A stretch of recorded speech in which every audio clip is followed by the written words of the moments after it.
Et bien le bonjour en avant pour l'épisode numéro 4, au cœur de la ludothèque de la Garageux. Vous avez été très nombreux à suivre les épisodes précédents, encore plus sur l'épisode numéro 3, ça fait très plaisir. Et donc je vous invite évidemment sur cet épisode-ci à commenter, à mettre un petit j'aime, à partager, parce que plus vous êtes nombreux, plus il y aura de vidéos à la Garageux, évidemment plus il y aura aussi de visibilité, donc je vous invite à faire encore plus que sur l'épisode précédent. Vous étiez déjà énormément nombreux à regarder les épisodes précédents. Alors on y va, on va voir quoi? Comme d'hab, maintenant vous êtes habitués, sinon je vous invite en description à regarder les épisodes précédents. On va voir du jeu solo, on va voir du jeu coopératif, du jeu compétitif, on va voir des jeux en financement participatif, des jeux en français, des jeux en anglais, des Eurogames, des Ameritrash, enfin bref, tout plein de choses. On continue notre visite au cœur de la ludothèque Garageux. On avait déjà pas mal bossé. Je vous rappelle qu'il y aura encore un épisode de maxi, on continue, mais je commence à arriver au bout quand même de la ludothèque et sur un peu les piles de la honte. Je vous invite à regarder jusqu'au bout les différents épisodes pour me proposer le jeu qu'il manquerait pour avoir la ludothèque presque parfaite, d'accord? Et ensuite, il y aura même un tirage au sort sur la dernière vidéo pour gagner mon jeu Stigmeria qui maintenant peut se jouer en coopératif jusqu'à 4 joueurs avec une boîte en plus du mode solo et du mode compétitif. Allez, j'espère que vous êtes prêts. On a encore pas mal de boulot aujourd'hui, pas mal de choses à vous présenter. Donc, va falloir qu'on y aille, donc je vous propose de changer de vue de caméra. Allez, à de suite. Et me revoilà donc du côté ludothèque, je suis derrière la caméra, et j'avais failli oublier ces deux jeux qui sont cachés sous le bureau. Pourquoi? Parce que c'est des jeux que je joue actuellement, donc enfin que je joue actuellement. J'ai testé il y a pas très longtemps SETI, parce que tout le monde en parlait, donc ce jeu expert qui a fait parler de lui en 2024, sorti en fin 2024, qui fait parler de lui que ce soit en solo et en compétitif, et donc j'ai pu le tester à 2 joueurs, et j'ai trouvé la mécanique intéressante, l'aspect du jeu est fort sympathique. Après, je voulais vraiment le tester parce que tout le monde en parle et surtout parce que je voulais le comparer avec Shackleton Base et avec Unconscious Mind, puisque c'était un peu les jeux un peu en compétition. Et c'est vrai que comme j'aime beaucoup Unconscious Mind, comme vous avez vu sur la vidéo précédente, je me demandais si en compétitif ou en solo, est-ce que l'un était meilleur que l'autre. Donc je ferai une review spécifique sur SETI par rapport aux autres jeux cités pour vous dire quel est le jeu que je préfère en solo, en compétitif. En tout cas, SETI, je ne l'ai pas encore testé en solo, je l'ai testé que à 2 joueurs. La partie était plutôt fluide, dynamique, c'était sympa. J'ai pas trouvé que ça apportait énormément de choses pour autant au monde du jeu, ni dans les mécaniques, etc. C'est un jeu qui tourne bien. Maintenant, il apporte rien de plus spécialement à ma ludothèque par rapport à tout ce qu'en disaient les gens, c'est-à-dire qu'effectivement, il est bien huilé, il fonctionne bien, on a des mécaniques où, malgré tout, je pensais qu'il y aurait plus d'interaction dans le jeu en compétitif. Et oui, il y a quand même on va dire de l'interaction indirecte, etc. Mais l'interaction est quand même assez limitée malgré tout. Je pensais qu'il y en aurait beaucoup plus dans le jeu. Alors vous allez me dire, mais si, il y en a parce qu'il y a en fonction des plateaux que vous allez mettre, en fonction des cartes et tout. Mais ça reste quand même de l'interaction assez soft, on va dire. Donc c'est vrai que moi, quand je joue en compétitif, je préfère avoir plus d'interaction. Donc c'était sympa. Ça n'a pas été un coup de cœur ni un coup de foudre, contrairement à ce que j'avais vu un peu de tout le monde sur le net. Par contre, il faut que je l'essaye en solo, parce que c'est le genre de jeu, pareil, qui peut tout à fait me plaire en solo. Voilà, donc je me disais, oui, en compétitif, il va être 1000 fois mieux qu'Unconscious Mind. Il apporte pour moi pas suffisamment d'interaction, on va dire, pour mon goût, pour qu'il soit vraiment bien meilleur qu'Unconscious Mind. Voilà, à tester en tout cas en solo. Peut-être que oui, vu que c'est un peu moins long, c'est un peu moins touffu dans les règles, c'est un peu moins complexe, on va dire. Effectivement, il va peut-être plus facilement sortir en multijoueur, à 2 joueurs ou à 3 joueurs, certainement. Mais en tout cas, voilà. Donc SETI, un jeu que je viens de tester il n'y a pas longtemps, sympa dans ses mécaniques, etc. Mais ça n'a pas été le coup de foudre non plus, contrairement à tout ce qu'en disent les personnes sur Internet. Et je vous ferai de toute façon une vidéo prochainement dessus, parce que je testerai quand même le solo. Aridia, on en a beaucoup parlé, on a fait pas mal de vidéos dessus, dont un unboxing, on a fait les vidéos règles, on a fait plusieurs parties avec Julien, vous avez été nombreux à suivre les parties, vous avez adoré les parties. On continuera sûrement à vous proposer d'autres vidéos si vous le souhaitez. Je vous invite à regarder évidemment en description pour cliquer sur les vidéos qu'on a déjà fait sur le jeu. Un gros jeu narratif. Je vais pas spoil, pour l'instant j'ai pas fait mon top 100 des jeux d'aventure, mais je vous avoue qu'il est très bien placé dans mon top. C'est vraiment, l'histoire est sympa, c'est vraiment un jeu vraiment, on peut vraiment dire un jeu d'aventure, un land crawler, c'est très diversifié dans les scénarios, dans ce qu'il propose. Le côté figurines aussi qui sont déjà peintes et un peu côté caché, le système de combat est sympa. Enfin bref, pour l'instant, je lui reproche pas grand chose à cet Aridia. Il marque vraiment plein de bons points, hein, de Far Off Game, l'auteur de Xia. Xia, je vous en avais parlé sur la première vidéo. Donc vraiment une belle découverte. Il y en a qui m'ont dit oui mais Gab, est-ce que c'est pas un peu trop enfantin? Parce que c'est vrai que c'est un jeu qui peut se jouer tout à fait en famille, et oui, vous avez des scénarios où on va aller un peu au, comment dire, chérie j'ai rétréci les gosses, on va se retrouver, enfin je vais pas vous spoil, etc. Mais en gros c'est une histoire, c'est très lumineux, c'est moins dark que dans d'autres jeux. Peut-être qu'effectivement, je dis moins dark, encore que ça dépend, parce qu'il y a des trucs un peu voilà, c'est pas non plus gentil, on n'est pas dans le monde des bisounours non plus, mais c'est vrai que c'est un jeu qui peut tout à fait se jouer en famille, et ceux qui veulent du sang, le truc un peu hardcore avec des têtes coupées, etc., ben on est sur quelque chose qui change un peu d'habitude, et moi c'est ça que j'aime bien aussi, c'est-à-dire que bah, l'histoire elle change aussi. Donc oui, ceux qui veulent juste que du sang et mais ça il y en a déjà tout plein des jeux qui proposent quelque chose de très sombre, très obscur, bah Aridia propose quelque chose de différent, et même si vous n'allez pas jouer en famille avec les gamins, je pense malgré tout que vous pouvez y trouver votre compte, parce que la mécanique de combat est sympa, l'évolution des persos est sympa, et voilà, donc c'est un jeu à mon avis qui pourrait tout à fait correspondre à tous ceux qui ont des ludothèques de jeux d'aventure, mais attention, malheureusement c'est en anglais. Je vais couper la vidéo pour vous faire une transition sans vous donner mal à la tête, pour partir de l'autre côté de la ludothèque, parce que là c'était sous le bureau, donc hop, on coupe 2 secondes et on part de l'autre côté pour voir les autres jeux. Donc sur l'épisode précédent, nous avions parlé de ce dernier pan de mur, enfin dernier pan de mur, ce deuxième pan de mur plus exactement. On avait parlé de tous ces jeux-ci, je vous invite à aller sur l'épisode précédent pour regarder ce qu'on avait dit sur tous ces jeux-là. Donc voilà, on avait fait cette colonne-ci, hein.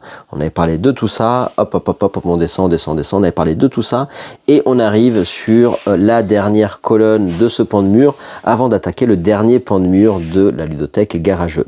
Alors, une vidéo que j'ai fait il n'y a pas très longtemps, puisqu'on a joué à, je crois qu'on était combien? On était 14, je sais plus si on est 14 ou ça, je crois qu'on était 14, j'avais proposé à la maison de faire une énorme journée sur Mega Empires, donc c'est jeu, en fait, ce qui s'appelait à l'époque Civilization, Mega Civilization, qui après a été réédité en mode Mega Empires, Western Empires et Eastern Empires. Vous pouvez jouer à partir de 3 joueurs maintenant, et vous pouvez prendre qu'une boîte ou 2 boîtes si vous voulez jouer jusqu'à 16 joueurs, hein, c'est 12, 14, je sais plus c'était, ou 14 le max, non je crois que c'était, ouais, enfin bref, voilà, en tout cas vous pouvez jouer à très nombreux, il me semble quand même que c'était 16, oui c'est ça, je crois que c'est jusqu'à 16, et donc nous on a joué à 14, je vous invite à regarder ma review sur le jeu, en description également.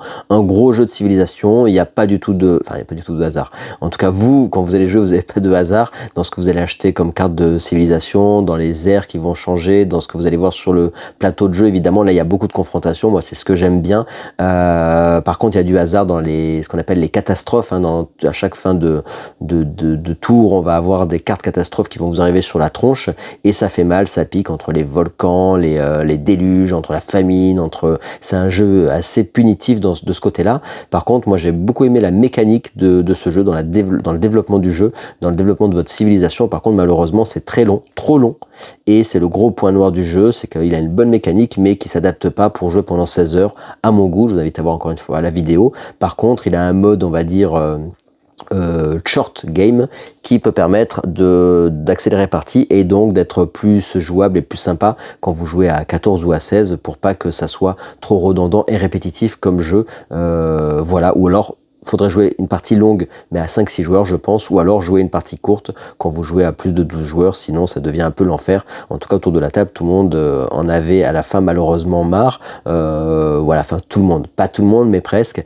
et c'est vrai que par contre en plus comme c'est assez punitif, s'il y en a qui sont voilà, qui ont du mal parce que ça dure longtemps, au bout d'un moment sur les nerfs ça peut taper sur les nerfs de certains et certaines joueuses, donc c'est pas à mettre dans les mains entre tout le monde. Si jamais vous invitez des amis à la maison et que vous jouez pendant 14 heures, attention de cibler bien votre public. Mais en tout cas c'est un jeu vraiment très singulier, c'est un jeu en tout cas de civilisation, moi que j'aime vraiment beaucoup la mécanique de ce jeu et la façon dont ça se développe et comment vous développez votre civilisation, mais le gros point noir c'est vraiment le temps, donc à jouer à moins nombreux, ou alors à jouer ce qu'on nous dit en version de short et commencer directement avec déjà des évolutions pour que ça dure moins longtemps et avoir des parties qui vont durer 5-6 heures.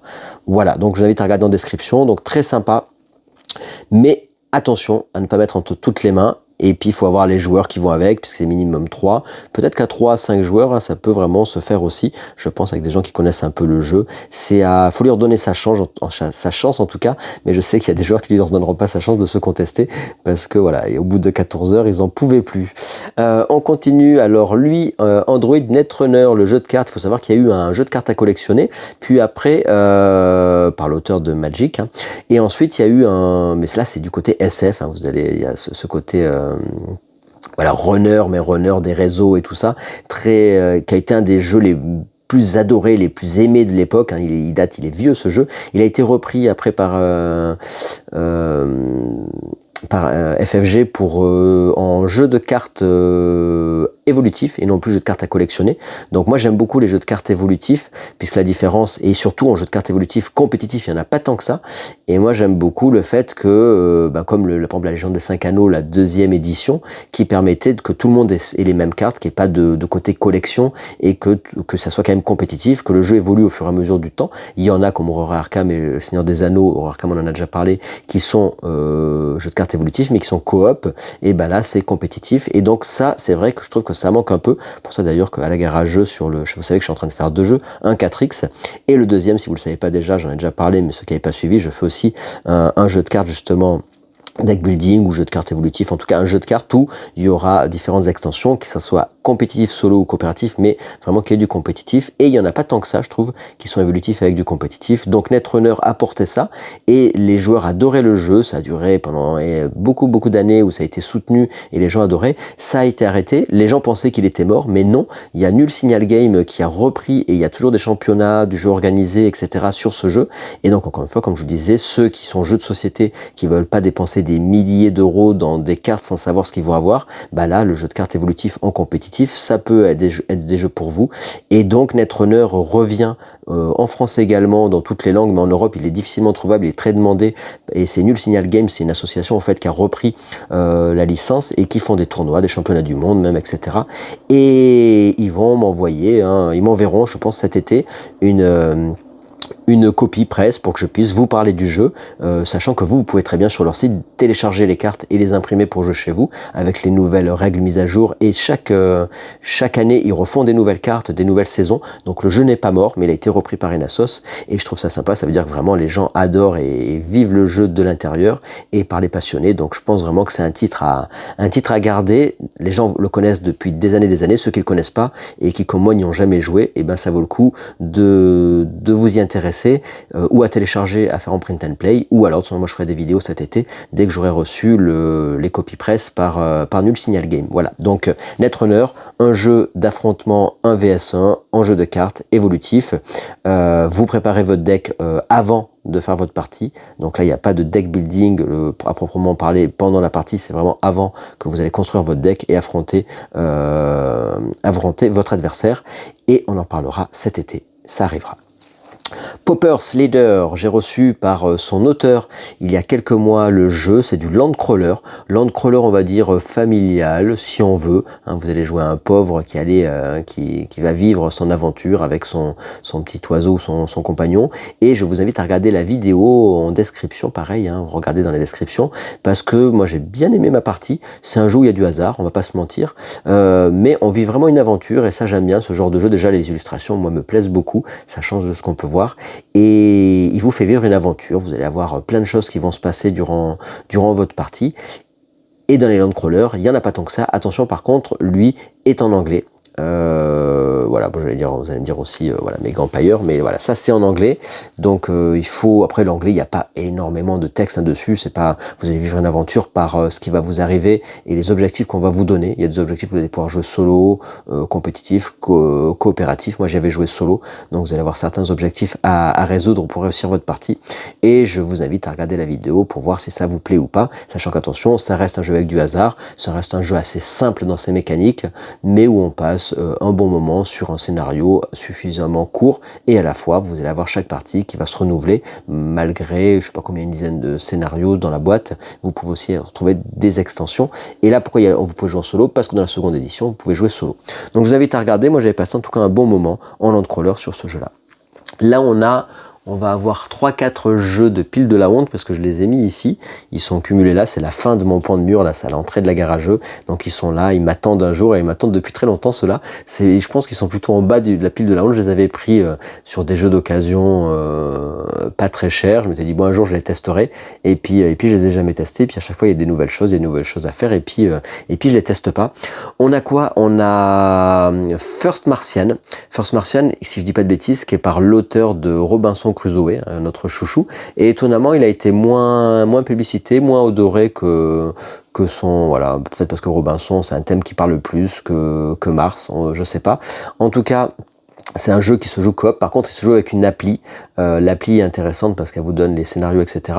C'est un jeu, si je dis pas de bêtises, qui se joue en scénario, et chaque scénario va faire que vos actions peuvent être changées par rapport les actions de votre plateau seront changées par rapport au scénario à jouer, et vous pouvez même avoir une campagne de scénario. Je crois qu'il y a 2 campagnes de scénario à jouer, et c'est un jeu avec de la programmation. Je sais plus si c'est comme sur Robinson où vous avez, je crois, 2 actions par joueur. Vous allez poser vos actions, réfléchir autour de la table, qu'est-ce que vous décidez de faire comme action, et vous programmez ça, et à la fin vous allez tous résoudre les actions que vous aurez posées.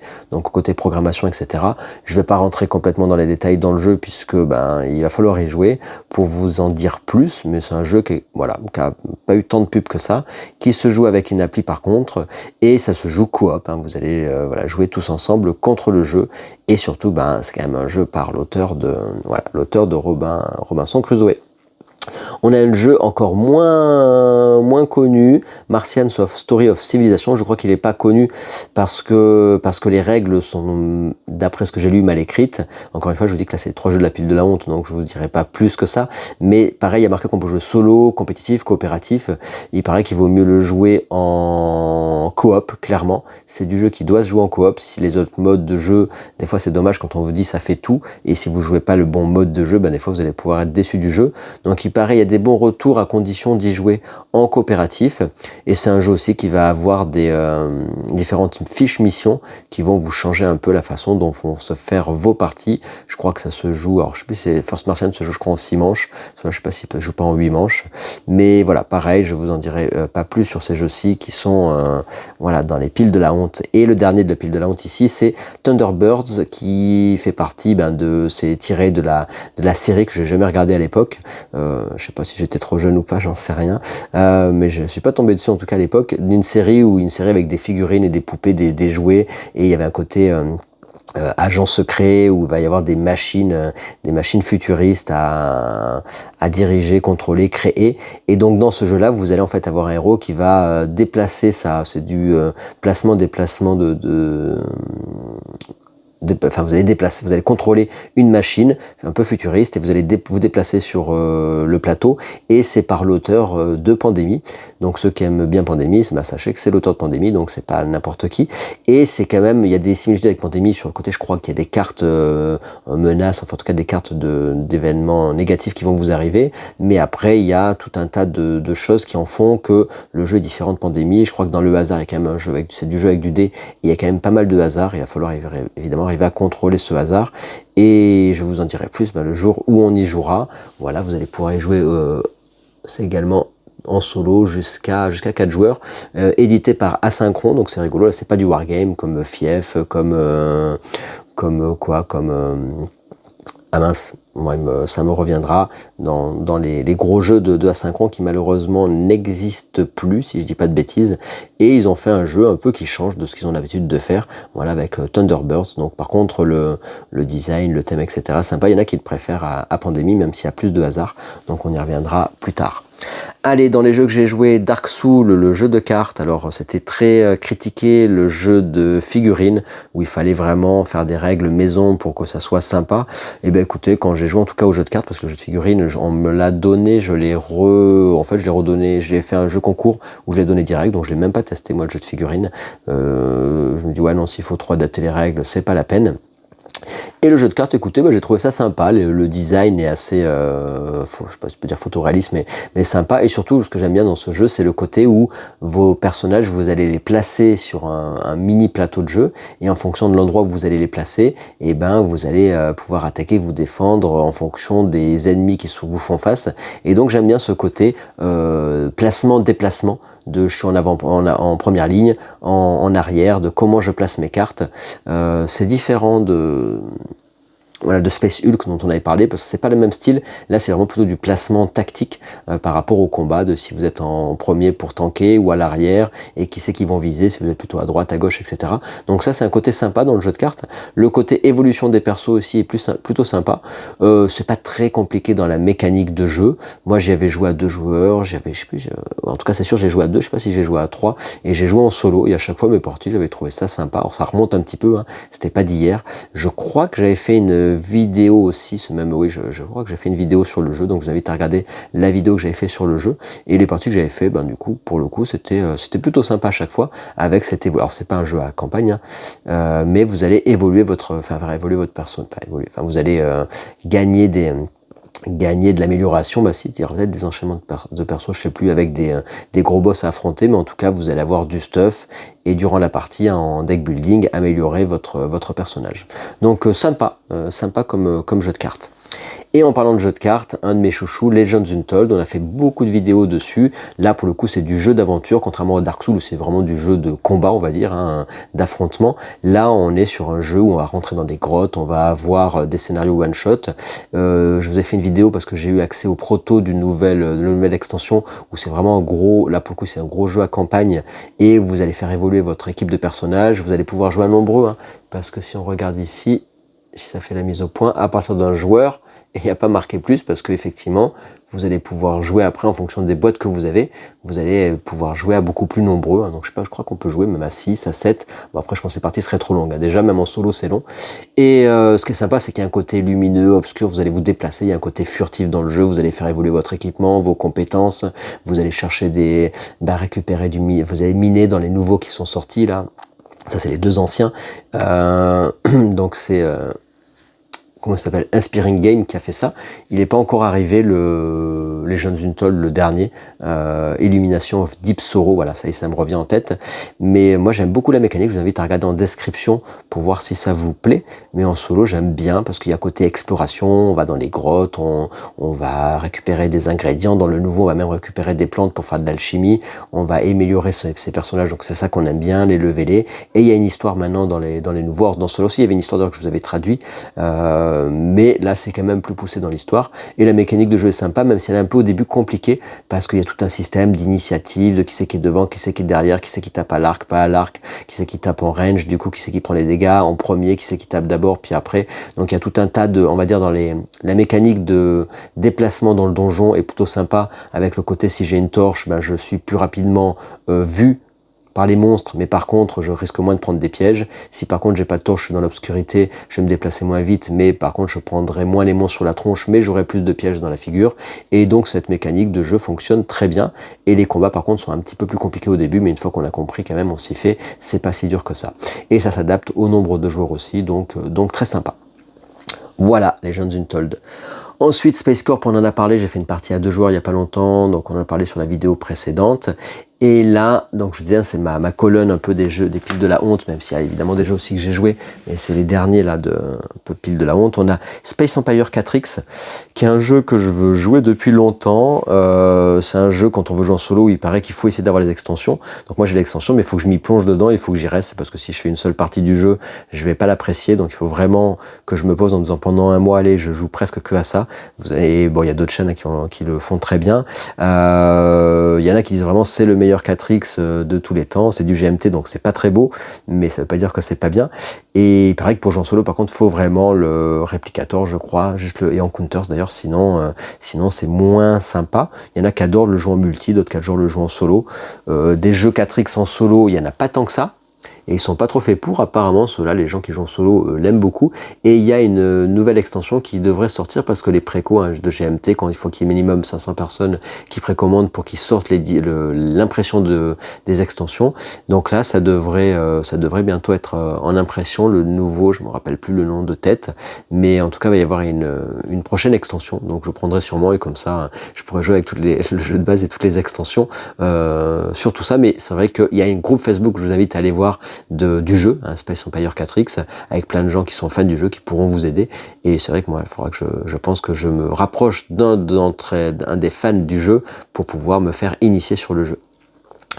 On a, en parlant de jeux un peu, parce que GMT c'est du Wargames, hein, et même si là on est sur du jeu 4X et dans l'espace, mais en Wargame, eh ben, on a justement Warfighter, hein, la série Warfighter de DVG, qui est très connue en jeu de cartes. Bon, comme je suis pas très Wargame, j'avais jamais pris. Et là, ils ont sorti une version fantasy, donc plus RPG. Donc là, j'ai même pas, vous avez vu, je l'ai même pas sorti du blister. C'est un jeu donc de cartes sur les mécaniques de Warfighter. Et alors vous allez avoir aussi du lancer de dés. Et là, la particularité, c'est que donc c'est univers médiéval fantastique. Vous allez avoir des héros, vous allez avoir votre héros et vous allez pouvoir jouer. On vous conseille de jouer même jusqu'à 3 personnages en plus de votre héros. Et vous allez partir. En fait, vous allez choisir une aventure avec une ville, enfin un lieu à explorer. Vous allez avoir des gardes qui vont petit à petit se rapprocher de vous. Enfin, là, vous êtes limité dans le temps pour réussir les objectifs qu'on va vous donner. Vous aurez des ennemis et un gros boss à affronter. Et ça peut se jouer en solo ou en mode campagne. Donc il y a un mode campagne aussi, il y a un plateau de jeu, il y a une chaîne qui fait plein de vidéos sur les jeux Warfighter, donc je le remettrai en lien si vous voulez aller voir leur chaîne, et puis moi je ferai de toute façon une vidéo sur le jeu. J'avais pris que le jeu de base, il y avait plein d'extensions sur l'univers Plumeria, moi j'aimais bien parce qu'il y avait les magiciens, les trucs, les machins, j'avais pas vu les bards je crois pas, mais peut-être que je me trompe, et j'avais pas pris parce qu'en fait c'était trop cher, hein, le financement participatif était beaucoup trop cher pour prendre tout. Chaque petite extension de cartes, ça coûtait une blinde, et donc c'est vrai que j'ai dit bah déjà je vais prendre le jeu de base, on verra ce que ça donne avant d'aller plus loin, parce que c'est vraiment trop cher je trouve pour juste des cartes. Alors les cartes ça vaut cher mais quand même, donc j'ai dit je vais jouer déjà au jeu de base et on verra si ça me plaît. Il y a un système de combat où vous allez avoir un truc un peu comme dans les wargames, hein, on voit, parce que c'est comme dans Warfighter où on va voir si l'adversaire vous trouve, si vous êtes caché, et après il va y avoir un système de dés pour savoir que c'est quand vous lancez les dés si oui ou non il vous touche, et oui ou non vous le touchez. Vous allez avoir vous des compétences, des sorts, vous allez équiper de vos personnages en fonction de vos points que vous avez. Au début vous avez des personnages qui sont équipés, d'autres non, puis vous allez récupérer de l'équipement et partir à l'aventure. Ça va de 1 à niveau 6 je crois les personnages, et faire une campagne donc avec tout ce qui est proposé dans le jeu, avec des cartes qui sont déjà triées par rapport à vos paquets de cartes, avec les différents ennemis que vous allez affronter, avec certains différents niveaux d'ennemis, et vous avez donc du combat. Certes, vous allez avoir des cartes qui vont vous permettre ou de faire des actions, ou d'aller explorer des lieux, ou avoir des événements, etc. Des obstacles et tout ça. Et après vos cartes, donc c'est deux types de cartes d'action. Et après, par contre, vous allez quand même lancer du dé pour savoir si vous avez les prérequis pour taper ou pour vous défendre en fonction de votre équipement. Voilà, donc ça, on y reviendra prochainement. Et après on a de nouveau en jeu euro, on a toute la pile là des Théo. On avait parlé de Tzolk'in, hein, que j'avais joué, que j'avais bien aimé même en solo. Et là on a donc de David Turczi et Taskini. On a Teotihuacan et Tekenu. Tekenu qui est le petit frère d'ailleurs de Teotihuacan. Tekenu, ils disent quoi, ils en disent quoi? Alors moi, donc encore une fois, ça c'est les piles de la honte. J'ai failli jouer Teotihuacan ce week-end, mais en fait on a joué à Bus, et après on a joué à Spirit Island avec d'ailleurs l'extension des griffes et des branches, c'est ça, ouais.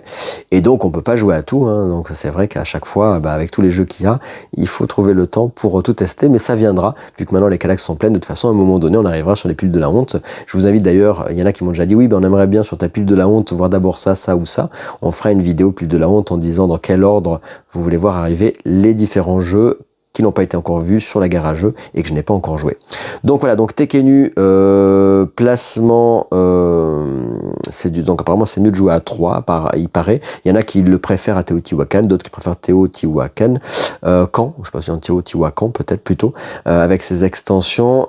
C'est un jeu, qu'est-ce qu'on peut dire? Il y a de la pose, c'est de la pose d'ouvrier ou du déplacement. Cette pose d'ouvrier, c'est des dés, et les dés en fait, ils vont, vous allez augmenter la force de vos ouvriers avec les dés qui vont s'incrémenter, et quand ils seront au niveau 6, ça veut dire qu'ils seront au maximum, et après ils vont aller, du coup ils vont malheureusement avoir fini leur vie, et après partir, je sais plus où, pour repartir après avec un dé qui repartira niveau 1. Et c'est très tactique et stratégique, il y a plein d'interactions dans le jeu, donc c'est vrai que moi j'ai très hâte de le tester. C'est un des jeux vraiment que j'ai envie de jouer, et les amis l'ont, et à chaque fois c'est vrai qu'on doit y jouer, je passe à côté, et ça fait un moment qui me fait de l'œil, et donc c'est pareil un peu pour son petit frère. J'aimerais bien tester pour voir les différences entre les deux. Et Et voilà, donc évidemment Taskini et Turkzy, donc ça vaut le coup de tester ça, surtout sur la pose d'ouvrier quand c'est tactique et stratégique. Et puis j'aime bien le thème, hein. Moi j'aimais beaucoup Tzolk'in, donc je suppose que ça me plaira aussi, même s'il y a un côté dé. Et vous savez que moi la pose de dé je suis pas spécialement fan, mais là on verra, ça peut fortement me plaire, même si vous savez que je vous avais fait une review sur Civolution, où j'avais pas été spécialement le plus emballé que ça. Donc on verra si ça fait partie des jeux ou c'est pas ma tasse ou pas, on verra ça.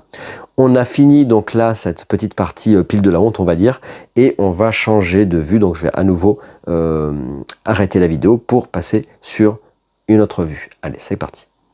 Allez, on attaque un nouveau pan de mur. Alors là, par contre, c'est plus les Kallax, là, c'est le meuble fait maison à l'intérieur du mur. On pousse les murs, là, c'est vraiment le cas de le dire. Là, on a quoi? On a en haut à gauche un jeu que j'avais bien aimé. Je sais qu'il y avait pas mal de trucs compétitifs qui étaient faits sur le jeu, qui est dans l'univers de Warhammer. Moi, je suis pas spécialement un fan de Warhammer. J'ai pas joué au jeu de figurines, mais là, c'était sympa parce que justement, t'as tout, c'est du jeu de plateau à la fois, t'as tes cartes, et c'est vraiment sur, t'as des capacités avec tes factions et tout ça. Et donc, Warhammer Underworld, si je dis pas de bêtises, Nightvolt. Et donc j'avais trié les cartes à tes factions et tout ça, j'avais acheté plusieurs factions, j'avais fait quelques parties à 2 joueurs, on peut pas jouer solo, c'est vraiment du 2 joueurs, je crois qu'on peut jouer 2 contre 2 aussi, et malheureusement j'ai pas eu l'occasion d'avoir des gens qui avaient envie aussi de s'investir dans ce jeu-là, pour continuer, mais je l'ai gardé parce que j'aimais vraiment bien la mécanique de jeu, de toute façon en fait, il y a pas photo, j'aime bien quand il y a de l'affrontement et quand on se bastonne, donc c'est un jeu où voilà, on se fout sur la gueule, et quand on se fout sur la gueule, j'aime bien, donc voilà, c'est tout, même s'il y a du dé aussi, mais voilà, là les cartes quand même sont omniprésentes et il faut vraiment bien gérer vos factions. Donc c'est sympa. Là on est vraiment sur une partie de ludothèque un peu particulière parce qu'on a voilà, du côté un peu jeu de figurines justement, et on a Briscars, j'avais fait une vidéo sur la gare à jeux, j'y ai beaucoup joué avec les amis, j'avais initié plein d'amis sur le jeu, un éditeur TGCM de jeux de figurines français qui faisait donc c'est des anthropomorphes, c'était sympa, c'est que vous pouviez même jouer à ce jeu de figurines, on peut jouer des ninjas, des pandas ninjas et tout, enfin c'est excellent, moi j'aimais beaucoup la mécanique du jeu, et on pouvait jouer en famille, les enfants pouvaient jouer aussi, on pouvait avoir un mode campagne, j'avais acheté le bouquin pour jouer en mode campagne, faire évoluer ses persos, faire évoluer même son navire et tout ça, et donc on avait débuté la campagne, mais par contre évidemment comme les autres joueurs avaient globalement, on n'était que 2 à avoir des figurines, on les prêtait pour les autres, j'ai vendu une partie de mes figurines, parce que c'est vrai qu'il faut les monter, il faut les peindre, etc.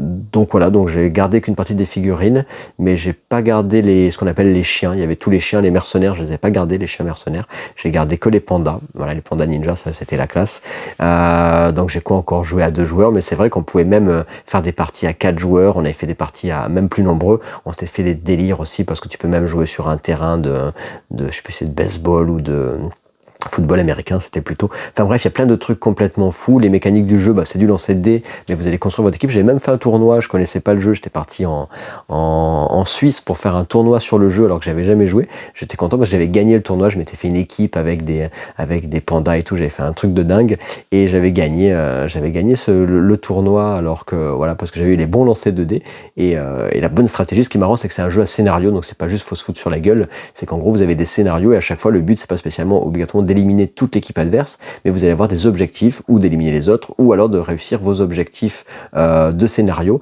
et chaque scénario est différent, et franchement c'était très très plaisant. Donc voilà, un peu triste d'avoir arrêté le jeu. J'avais pris ici des abominations symbiotiques, parce qu'on pouvait jouer en coop et jouer en solo. Donc je m'étais dit pourquoi pas y jouer du coup en solo. Je vous invite d'ailleurs à regarder la vidéo, que je mettrai en description pour le côté solo. Je me dis comme ça, moi je pourrais le sortir, et c'est vrai que quand t'as pas un groupe de joueurs, toujours pareil, même si le jeu te plaît, mais que les gens s'investissent pas dans le jeu, c'est un peu comme le TCG, hein, les jeux de figurines comme ça. Il faut que les gens aient envie d'acheter leur pool de figurines, de les monter, de les peindre, d'avoir envie de s'investir sur ce genre de jeu, et ça plaît pas spécialement à tout le monde. C'est un peu des fois des jeux de niche, malheureusement, même si le gameplay est sympa et que c'est assez accessible. Après, si vous voulez vraiment jouer voilà, en mode très compétitif, il faut quand même se farcir les règles, et si vous voulez tout connaître du jeu, parce qu'en fait c'est du jeu où vous allez vous déplacer sur une map, c'est du jeu de figurines, donc vous allez construire vos maps, donc ça c'est sympa aussi de construire ses propres terrains de jeu, comme on dit, avec de côté 3D, donc on peut monter à l'échelle. Moi j'avais fait des châteaux forts avec du carton plume et tout ça, et donc quand tu es dans ta maison, tu vas avoir des escaliers, tu peux te cacher, donc tu as ce côté vraiment ligne de vue, tu vas tirer la règle pour savoir si tu as la ligne de vue ou pas, tu vas te déplacer dans un certain nombre de cases, et puis après tu vas tirer, ou lancer des boules de feu, ou te téléporter, essayer de chercher des trésors et tout. Enfin moi j'aime vraiment beaucoup cette mécanique et ce jeu, et voilà, donc c'était sympa aussi de créer ses propres décors, et de jouer dans les décors qu'on a créés, et malheureusement c'est vrai que j'ai pas trouvé, par un moment on a joué, pendant 6 mois on a joué avec un groupe de potes, et après en ayant déménagé, malheureusement après j'ai plus eu de joueurs autour de moi, donc j'ai dû arrêter d'y jouer, et je me suis séparé d'une moitié de la collection. C'est fort triste. Voilà pour Briscars, et ils ont fait un nouveau TCG qui est plus, on va dire, adulte, ça c'est adulte aussi, mais qui est plus vilain, on va dire, qui s'appelle Carnage, où les règles sont plus compétitives, où il y a peut-être le hasard est encore plus mitigé, puisque vous pouvez, alors là on peut déjà mitiger le hasard, mais encore plus dans Carnage, jeu d'affrontement, pareil, un jeu de figurines. Je m'étais acheté un pack de départ, et par contre j'ai fait qu'une seule partie dessus, et j'ai été moins enthousiaste que sur le côté anthropomorphe, avec les ninjas, etc. J'étais moins fan de l'univers qui était créé de toutes pièces, mais ils avaient même fait un livre dessus, et voilà, en tout cas, s'il y a des joueurs dans la Drôme, le Vaucluse ou l'Ardèche qui veulent y jouer, n'hésitez pas à me le dire en commentaire, je me ferai plaisir de jouer avec vous et de ressortir le livre de règles. Les cartons qui sont là-haut, c'est quelques boss de Kingdom Death Monster que j'ai pas encore monté. Donc ils sont, voilà, c'est l'étagère qui est ici.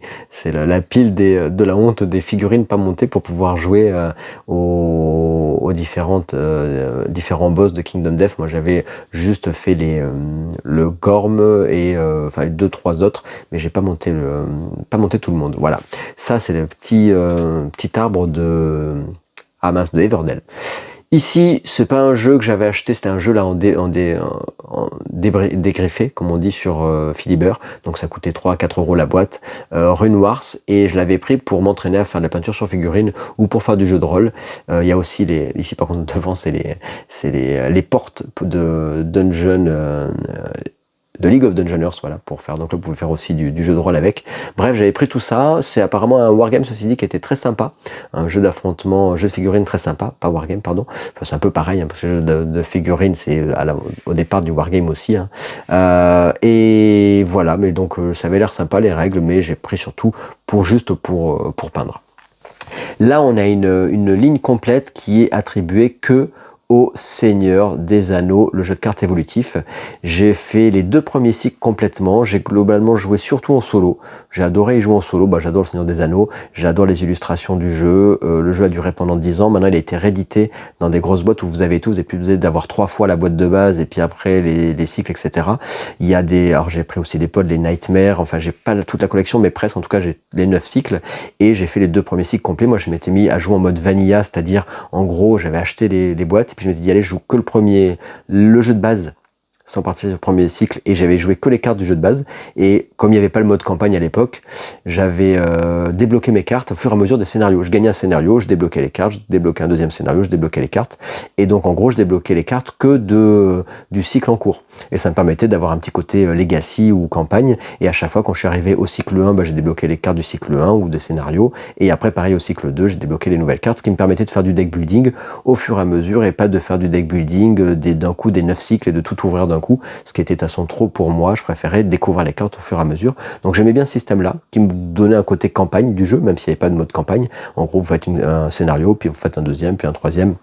Et chaque scénario est très différent, et vous allez vraiment, dans le Seigneur des Anneaux JCE, construire votre propre deck de héros, donc c'est à vous de décider ce que vous allez jouer comme héros, quelles sont les couleurs de vos héros, et en fonction des scénarios, ce qui est sympa, c'est que vous allez devoir deck builder en fonction des scénarios, et moi j'aime bien le deck building, et donc là vraiment, à chaque fois tu passes presque plus de temps à construire ton paquet de cartes avant le scénario, et une fois que tu as perdu le scénario, tu dis bon, qu'est-ce que j'aurais pu faire pour m'améliorer, pour réussir ce scénario-là, plutôt que, en tout cas il n'y a pas le deck building pendant le scénario, c'est vraiment avant que vous allez construire, et contrairement à Horror Arkham, qui se joue très bien en coop et qui a vraiment le mode campagne intéressant de scénario en scénario, celui-là c'est plutôt jeu one shot où ça s'enchaîne même s'il y a une histoire on va dire, et après vous allez de scénario en scénario améliorer votre deck pour être optimisé pour chacun des scénarios, et après vous avez un mode Nightmare pour jouer encore plus dur et toujours plus dur avec des nouvelles mécaniques. Les mécaniques sont toutes sympas, les scénarios sont sympas, chaque chose ne se ressemble pas, donc c'est vraiment un coup de cœur ce jeu.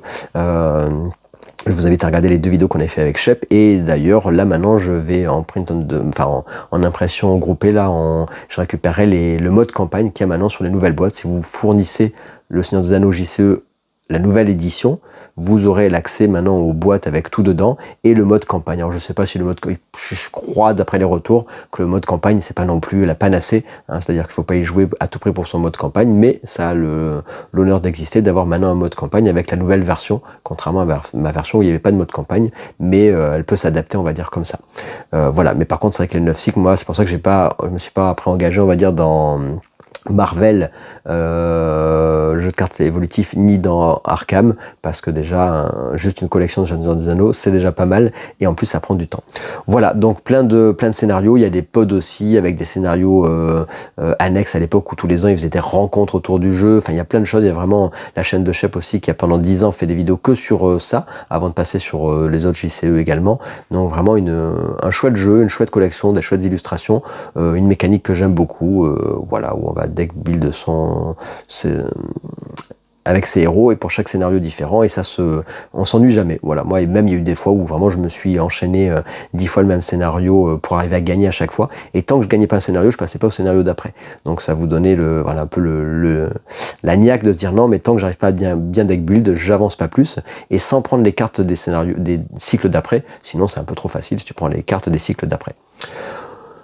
C'est le bordel. Ici c'est quoi? C'est un peu de Flesh and Blood, un peu d'Altered. Vous savez sûrement si vous suivez la chaîne que toutes les semaines je fais du jeu organisé sur Altered, et une semaine sur 2 sur Flesh and Blood également.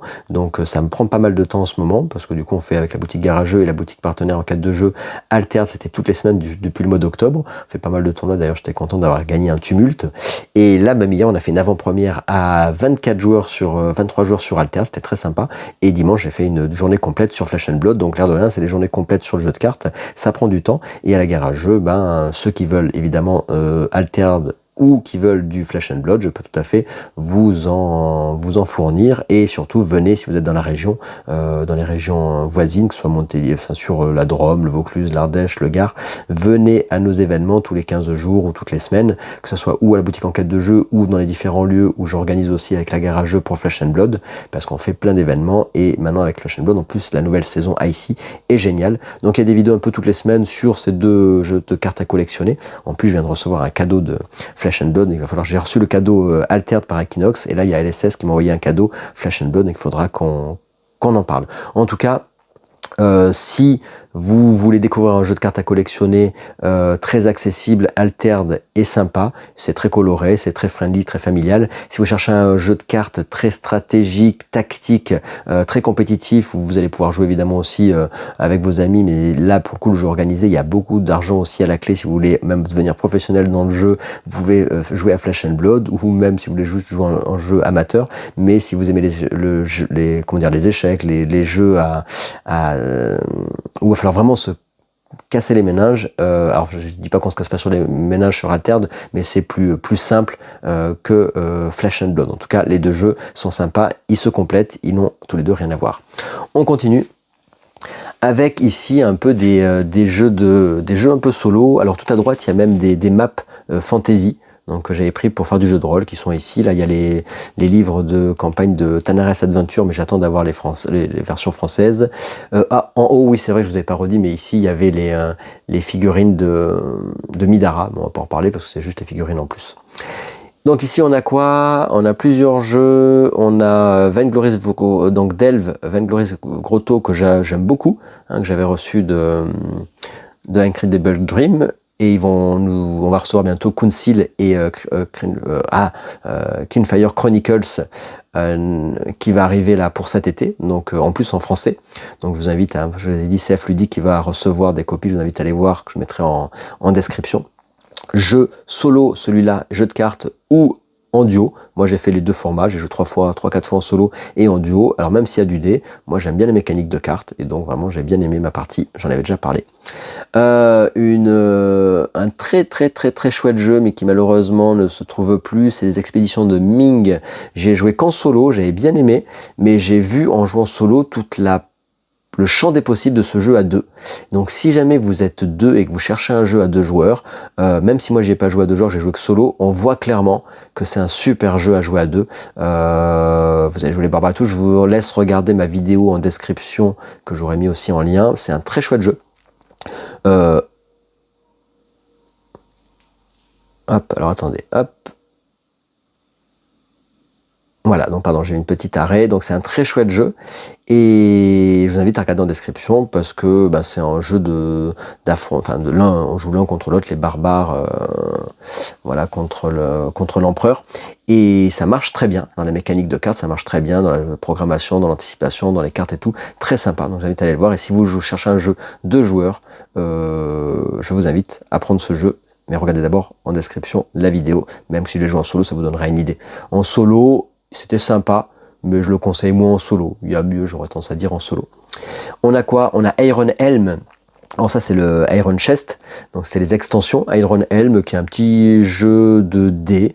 Où on peut d'ailleurs enchaîner les scénarios, qui était très sympa. Je vous invite aussi à voir la vidéo que j'avais fait dessus. C'est voilà, on lance 2 dés, on est dans un donjon, on va affronter des mobs, on va récupérer de l'équipement, on va gagner du stuff, on va s'améliorer, on va avoir des objectifs, vraiment du donjon et on sait pas ce qui va se passer. On va découvrir les salles au fur et à mesure de nous avancer dans le donjon. Donc sympa, Iron Helm, ça se joue très bien.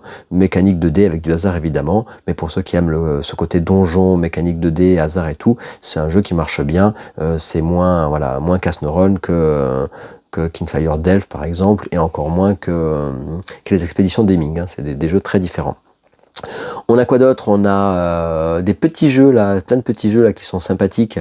On a jeu de Youssef, là, Elden. On avait parlé de Way of the Samurai, qui est un jeu très sympa, un jeu solo de Youssef Farid, Elon Edition.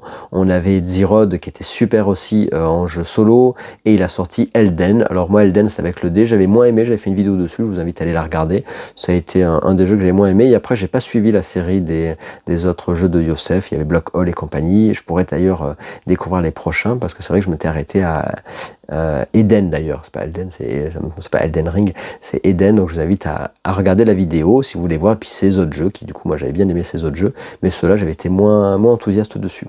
Vendredi, un jeu qui date, jeu vraiment purement solo, mais qui était sympa. J'avais bien aimé ma partie. Je vous invite aussi à regarder la vidéo si vous voulez en savoir plus sur ce jeu. C'est peut-être pas un des premiers jeux solo, mais malgré tout, si on va dire peut-être c'est un des titres à l'époque où le jeu de société en solo était peu fait, et lui, il avait l'avantage de proposer quelque chose comme un jeu solo, vraiment exclusivement solo, qui prend pas trop de place. Donc je vous invite à regarder. Et en jeu solo, on a quoi d'autre? On a One Card Dungeon que Patrick m'avait offert, un jeu de Matago que je vous invite à aller voir. Donc effectivement, c'est rigolo le concept, hein. C'est une toute petite boîte.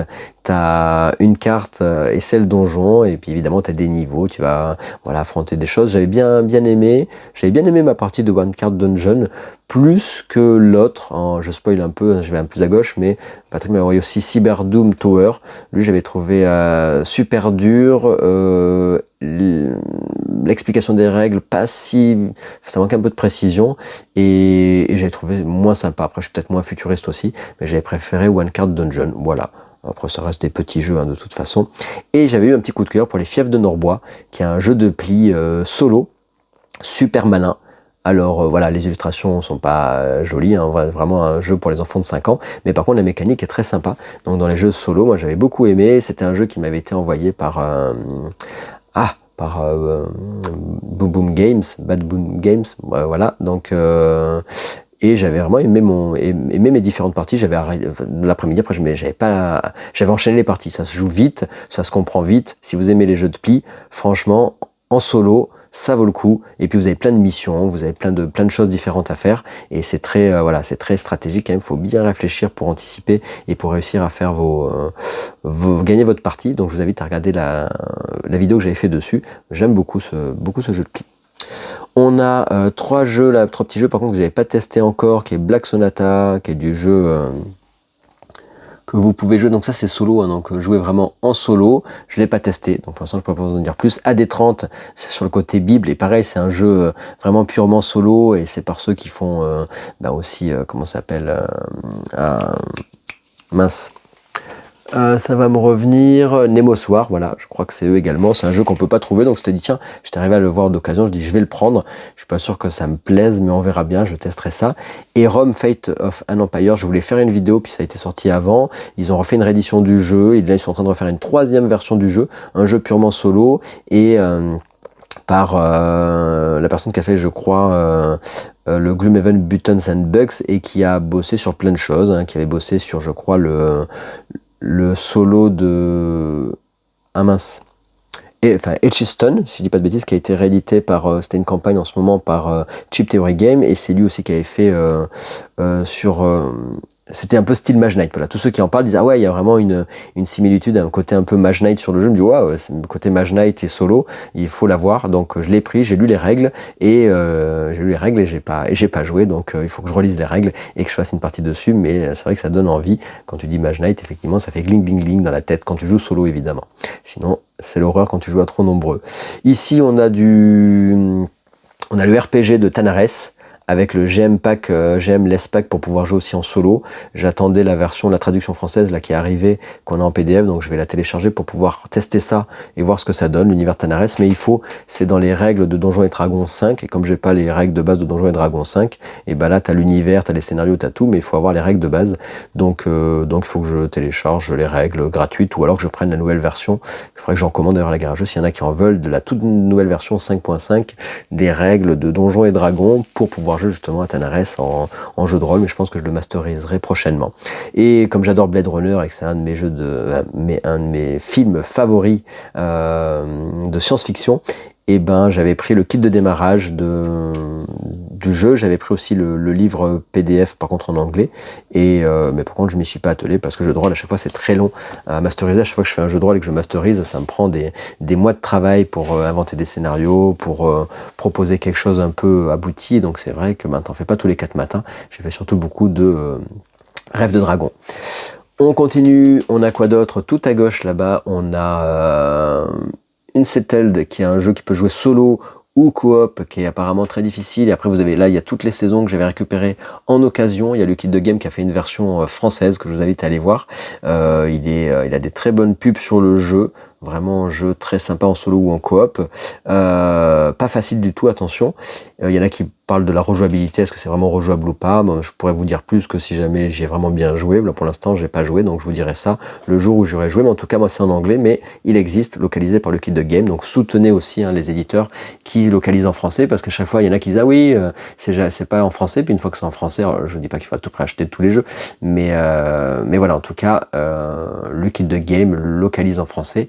Et donc, du coup, c'est cool de soutenir ceux qui localisent les gros financements participatifs comme celui-ci, comme Too Many Buns qu'ils ont fait, comme tout plein d'autres jeux comme ça. Ils font maintenant du gros jeu et ça fait plaisir.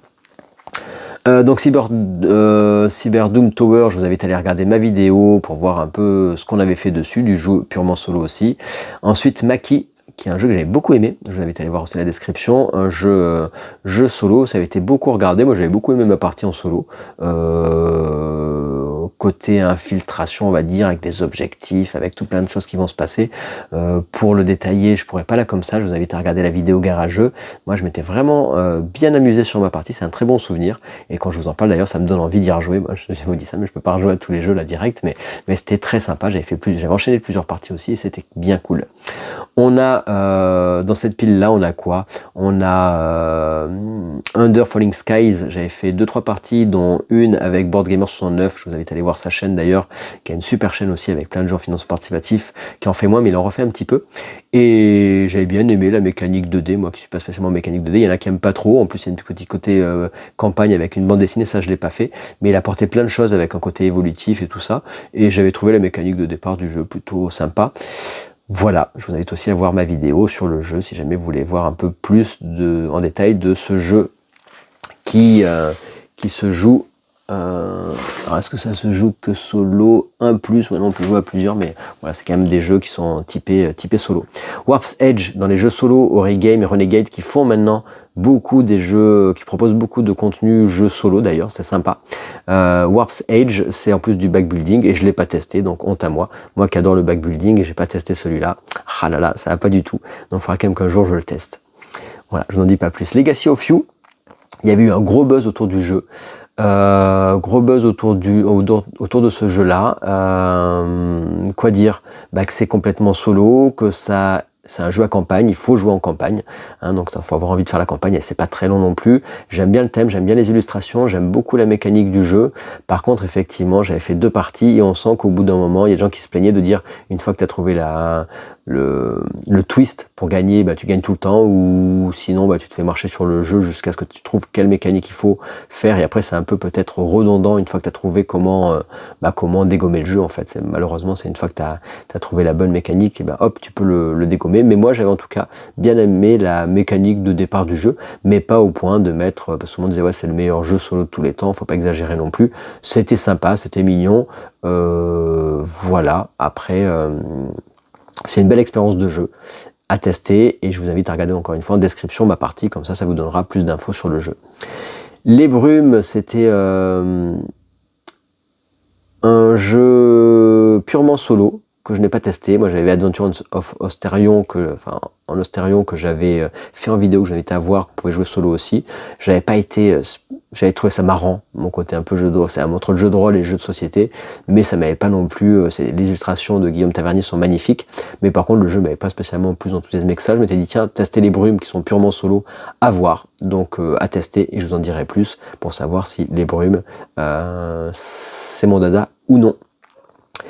Spire's End, un très bon jeu, malheureusement qu'en anglais celui-là, solo, qui peut se jouer à 2 joueurs, si je dis pas de bêtises. En tout cas le nouveau peut se jouer à 2 joueurs, parce qu'il y a alors celui-là c'est le nouveau, c'est le Hildegard. Donc moi je vous avais parlé du Spire's End, la première version. Le Hildegard peut vraiment se jouer à 2 joueurs, il y a même des petites extensions qui sortent, il va encore ressortir un autre jeu, et moi j'aime bien ce côté mécanique de cartes, où vous avez un jeu à campagne, et c'est pas juste de lancer du dé, vous avez de la stratégie, de la tactique dans vos lancers de dés, parce que vous avez des compétences en fonction de vos persos, vous avez des choix vraiment à prendre, et c'est décisif. Une fois que vous avez pris un choix, vous pouvez pas revenir en arrière, et je vous avais fait une vidéo sur la garageuse, je vous invite à aller regarder ce jeu de cartes qui est vraiment très chouette. Très singulier, ça ressemble pas à un autre jeu, et les illustrations en plus de Hildegard, je les aime beaucoup, elles sont magnifiques. Par contre il faut pouvoir lire l'anglais, sinon ça va être compliqué pour vous. Mais sinon la mécanique est vraiment très sympa. Vous avez que des cartes pour l'histoire du jeu, hein. Donc sur chaque arche vous allez révéler une carte, vous allez avoir un bout d'histoire, choisir les embranchements, et les cartes vont dire bah, tiens elle est sur telle ou telle carte, un peu comme un livre dont on a le héros, sauf que c'est avec des cartes, et après vous allez avoir des combats avec des dés, mais vous allez avoir tout un tas de mécaniques qui vont faire que vous allez pouvoir gérer vos différentes compétences, dire bah tiens je veux faire telle compétence et je lance les dés, ou telle compétence, c'est pas juste je lance les dés et en fonction des caractéristiques je vois ce qui se passe. C'est beaucoup plus profond que ça. En jeu peut-être plus léger, il y a Rogue Dungeons. Ils ont d'ailleurs fait une campagne il n'y a pas longtemps pour faire un mode campagne d'ailleurs, un mode campagne du jeu. Voilà, il est pas mal apprécié par tout le monde. J'ai pris la V2 parce qu'il y a un barde dedans, et voilà, ça s'arrête là. Je l'avais pris il n'y a pas longtemps en jeu, en promo, et je l'ai pas testé, mais par contre je me dis yes parti, je vais prendre la campagne participative, puis en fait à chaque fois il faut aller dépenser toujours une centaine d'euros, ça commence à devenir compliqué, donc j'ai pas pris, j'avais pledgé à 1 euro la campagne. Je sais pas sur un late pledge, je pense, donc ceux qui voudraient avoir le jeu, vous pouvez l'acheter s'il y a encore la V2 disponible dans les boutiques, sinon vous avez la campagne qui sera peut-être en late pledge pour avoir celui-là et la version, l'extension campagne du jeu. Et moi j'aimerais bien y jouer en mode campagne, donc c'est vrai que ça m'intéresserait d'avoir l'extension pour jouer en campagne, parce que moi vous savez que j'aime bien jouer en campagne pour faire évoluer les personnages. Voilà, Rogue Dungeon, je vous en parlerai pas plus, on fera une vidéo spécifique dessus. On est pas mal, je crois qu'on va bientôt arrêter là parce qu'on a fait quand même une vidéo assez longue. Et ici en dessous on a Tanares avec les différentes extensions, les boîtes, les monstres, les trucs, les machins. Donc là c'est du fourre-tout avec un peu mes peintures qui ont dû sécher depuis le temps parce que je peins jamais. Donc là ici c'est le bazar, bazar garageux, et juste à gauche d'ailleurs après il y a toutes les figurines de Kingdom Monster avec une partie qui sont peintes, mais ça je vous les montrerai une prochaine fois. Elles sont cachées, on voit pas la peinture parce qu'elles sont cachées derrière le bac. Ça j'ai pas eu le temps encore de... Et ben écoutez, je crois que pour ce coup-ci on est pas mal, hein. Vous voyez qu'il y a pas mal de choses, et on a encore une Kallax à regarder. Je vous spoil pas, je vous montre pas la dernière Kallax. Alors sur la dernière, Alors j'essaie de me virer, j'essaie d'enlever tous mes jeux familiaux, j'en ai mis quelques-uns dans le salon, c'est des tout petits jeux, sinon j'essaie de... Voilà, parce qu'il faut de la place, donc quand je veux faire de la place, j'enlève les jeux famille et je garde que les jeux initiés experts. Mais il y a quelques jeux familiaux quand même dans la dernière, dernier pan de Kallax, donc je vous laisserai regarder, ça se peut que ça vous plaise, donc on verra. Et il n'y a pas que des jeux familiaux quand même, il y en a quelques-uns, je vais pas vous spoiler, mais il y a quand même quelques jeux aussi, quelques gros jeux, vous verrez ça. Mais sinon, c'est vrai que c'est des jeux peut-être un peu plus accessibles sur la dernière vidéo, parce que là, pour le coup, je pense qu'on arrivera sur l'épisode 5 à finir quand même la vidéo de la ludothèque garageux. Si vous avez regardé jusqu'au bout, bah, vous me faites un petit commentaire aussi, évidemment, ça fait toujours plaisir de savoir si vous avez regardé jusqu'au bout de cette vidéo, et si vous avez regardé les 3 épisodes précédents, vous serez des fous furieux si vous avez regardé tous les épisodes précédents, etc. En tout cas, j'espère que ça vous plaît et que vous découvrez des nouveaux jeux et voilà, que le format vous intéresse. Vous étiez très nombreux encore une fois pour l'épisode précédent, j'espère que ça va continuer.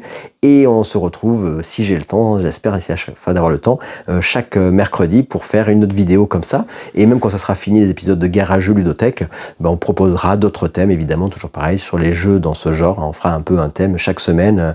Ça pourrait être des thèmes un peu rigolos, les piles de la honte, ou des thèmes même que vous pouvez me proposer. On m'avait demandé les top 10 des jeux euro, top 10 des jeux américains, trash, etc.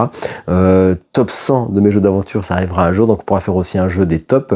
Et puis j'ai d'autres idées aussi en tête, je vais pas vous spoiler maintenant, mais j'ai des petites idées pour continuer la série du mercredi. Allez, sur ce, je vous dis bye bye, et on se retrouve très vite. Ciao, ciao!